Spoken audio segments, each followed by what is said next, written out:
یہاں پہ بھی ذکر ہے کہ اللہ شرماتا نہیں ہے کہ وہ مچھر جیسی چھوٹی چیز کی بھی مثال دے دے، اور یہ تینوں گروہ اس ایک ہی مثال سے، تینوں گروہ اپنے ظرف اپنے عقیدے کے مطابق ریئیکٹ کرتے ہیں۔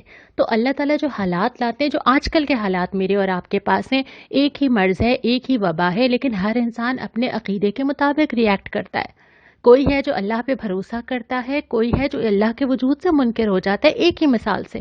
تو قرآن کی آیات بھی ہر ایک کے دل میں اس طرح اثر نہیں کرتی، اور اب جب ہم قرآن پڑھنے بیٹھے ہیں تو ہمیں اللہ سے دعا مانگنی چاہیے کہ اللہ اس قرآن کو ہمارے دلوں میں اتار دے۔ اور اس کے بعد پھر حضرت آدم کی تشکیل کا پورا واقعہ ہے کہ اللہ تعالیٰ نے ان کو، حضرت آدم کو بنایا، لیکن عبادت فرشتے بھی کر رہے تھے۔ اللہ تعالیٰ نے ان کو خلیفہ بنایا، اور خلیفہ اس لیے بنایا کہ وہ اللہ کی زمین پہ اللہ کا نظام قائم کریں، اللہ کی زمین میں اللہ کی کبریائی کو قائم کریں۔ اور اس کے بعد پھر ہم دوسرے ربع کی طرف چلتے ہیں۔ دوسرے ربع میں اللہ تعالیٰ نے بنی اسرائیل سے خطاب کیا ہے۔ بظاہر تو نظر آتا ہے کہ اللہ تعالیٰ ایک ایسی قوم سے مخاطب ہیں جو اس زمانے میں ہوا کرتی تھی، لیکن اگر ہم اس کا تفصیل سے جائزہ لیں تو ایک امت کو معزول کیا جا رہا ہے اور دوسری امت کی تقرری کی جا رہی ہے۔ بنی اسرائیل کو اللہ تعالیٰ نے، جس طرح حضرت آدم سے اللہ تعالیٰ نے فرمایا تھا کہ زمین پہ جاؤ اور جو ہدایت ہے اس کی پیروی کرنا، اللہ تعالیٰ نے اس کتاب کو قائم کرنے کا کام بنی اسرائیل کو دیا، اور جب بنی اسرائیل نے اس پہ عمل نہ کیا تو پھر امت محمدی صلی اللہ علیہ وسلم کو وہ کام دے دیا گیا۔ تو اب ایک امت کو جب معزول کیا جا رہا ہے اور اس کی فرد جرم سنائی جا رہی ہے، تو دوسری امت کو بھی یہ کہنا مقصود ہے کہ دیکھو ایسا نہیں کرنا، تم ایسا نہیں کرنا، انہوں نے جو کیا ایسا نہ ہو کہ تمہارے ساتھ بھی وہ ہو، اور پھر ان کا جو انجام ہوا ایسا نہ ہو کہ تمہارا بھی وہ انجام ہو جائے۔ اور ایک طویل تقریر ہمیں نظر آتی ہے جس میں کئی بار، غالباً 10 سے 15 بار ایک لفظ آتا ہے، یاد کرو، یاد کرو تمہارے ساتھ کیا کیا ہوا۔ اللہ نے تمہیں موقع دیا، من و سلوہ دیا، تمہارے لیے بادل کیے، تمہیں ہر چیز کی آسانی دی، تم نے بار بار سرکشی کی، بار بار سرکشی کی۔ اور پھر ایک طویل تقریر ہے جس میں ایک ایک جرم کو گنوایا جاتا ہے کہ اللہ نے تمہیں ایک بار نہیں کئی بار موقع دیا، لیکن تم نے بار بار سرکشی کی۔ تو اس کے بعد پھر جو تیسرا ربع آتا ہے، پھر روئے سخن مڑتا ہے مسلمانوں کی طرف، اے مسلمانوں، یہ جو بنی اسرائیل نے بہت سارے سرکشی کی مثالیں قائم کی ہیں، اس کے بعد اللہ تمہاری طرف مڑ رہا ہے اور وہ کتاب اور وہ کام تمہیں دے رہا ہے۔ اور تمہیں دینے کے بعد اللہ تعالیٰ کیا فرماتا ہے؟ سب سے پہلے تو اپنی توقعات کسی اور سے نہ لگاؤ۔ یہ یہود ہوں، یہ نصارہ ہوں، یہ تم سے راضی نہیں ہوں گے جب تک تم ان کے راستے پہ نہ چلو، اور ان سے کوئی توقعات نہ لگاؤ۔ تمہیں لگتا ہے کہ اب بھی یہ تمہارے ساتھ چلیں گے، اب جو کام تمہیں دیا جا رہا ہے وہ تم نے ہی کرنا ہے۔ دوسری بات جو عقیدہ ٹھیک کیا گیا وہ یہ کہ آرزوؤں اور تمناؤں سے جنتیں نہیں ملا کرتی۔ میں چاہتی ہوں کہ میں جنت میں داخل ہو جاؤں، میں چاہتی ہوں کہ اللہ کے نبی میری سفارش کریں، میں چاہتی ہوں کہ مجھے جنت الفردوس اور اعلیٰ مقام ملے۔ کیسے؟ آرزوؤں سے نہیں ملے گا، یہ اللہ کی طے کی ہوئی بات ہے۔ اور یہاں پہ بھی یہی ہے کہ آرزوؤں سے اللہ تعالیٰ وہ جنتیں نہیں دیا کرتا جب تک کہ عمل نہ ہو۔ تو جو کرنے کے کام ہیں وہ آیت 84 میں بتائے گئے ہیں کہ 5 کام یا 6 کام جو اللہ تعالیٰ نے بنی اسرائیل کو دیے تھے وہ تم بھی کرو، ان کو بھی کرنے تھے، لیکن انہوں نے نہیں کیے۔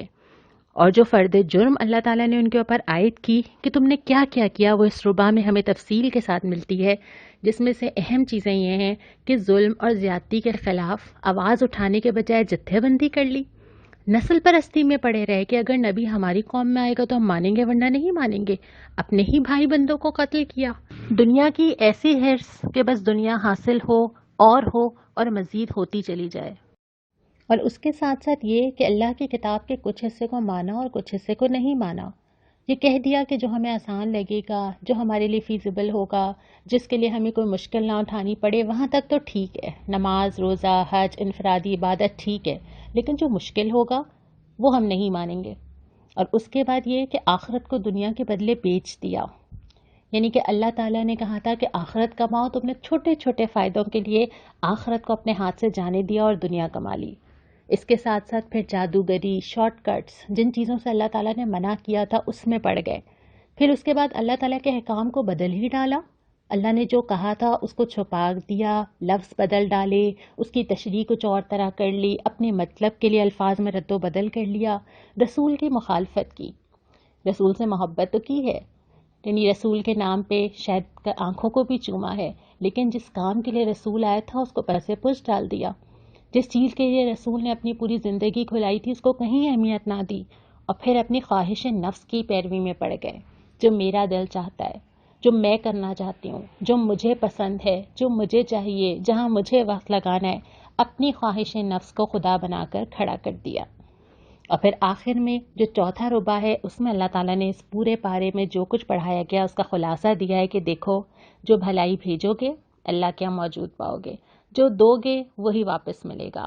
اور پھر اگر اجر چاہتے ہو اللہ کے پاس تو خود کو اللہ کی اطاعت میں سونپ دو اور احسان کا رویہ اختیار کرو.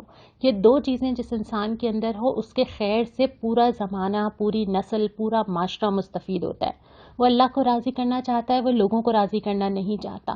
وہ احسان کا رویہ اختیار کرتا ہے، اپنے حق سے زیادہ دیتا ہے، دوسروں کے حق سے کم پہ راضی ہو جاتا ہے. وہ لوگوں کو خیر ہی خیر دیتا ہے. اور اس کے بعد یہودی اور عیسائی تو تم سے راضی نہیں ہوں گے، اور اگر تم لوگوں کو راضی کرنے کی فکر کرو گے تو اللہ کو راضی نہیں کر پاؤ گے. اور آخر میں اللہ تعالیٰ نے وہ آئیڈیل دیا ہے کہ اصل میں آئیڈیل ہے کیا. حضرت ابراہیم علیہ السلام پوری زندگی اہل و عیال سمیت قربانی اللہ کے لیے حنیفیت کے ساتھ، یکسوئی کے ساتھ کعبے کی عمارت اٹھاتے ہیں، دعا مانگتے ہیں اپنے اہل و عیال کے لیے، اپنی نسلوں کے لیے، لوگوں کی خیر خواہی کے لیے، رسول کے لیے، ہدایت کے لیے. اور یہی میرے اور آپ کے لیے آئیڈیل ہے کہ مطلوب یہ ہے، پھر جا کے انسان اللہ تعالیٰ کا وہ دوست بنتا ہے جو وہ بننا چاہتا ہے. اور جو اس سپارے کو ختم کیا ہے وہ اس بات پہ اللہ کا رنگ اختیار کرو، کیونکہ یہی وہ رنگ ہے جو مطلوب ہے اٹھنے میں، بیٹھنے میں، چلنے میں، پسند میں.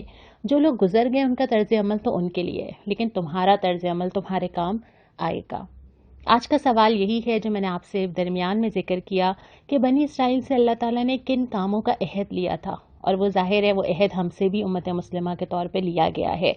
یہ خالی سلائیڈ ہے، میں چاہوں گی کہ اس کو آپ کی مدد سے بھروں. آپ مجھے بھیجئے، کل ہم انشاءاللہ تعالیٰ دیکھیں گے کہ اس کا جواب کیا ہے. آج کی دعا اسی سپارے کی ایک آیت نمبر 32. سبحانک لا علم لنا الا ما علمتنا انک انت العلیم الحکیم.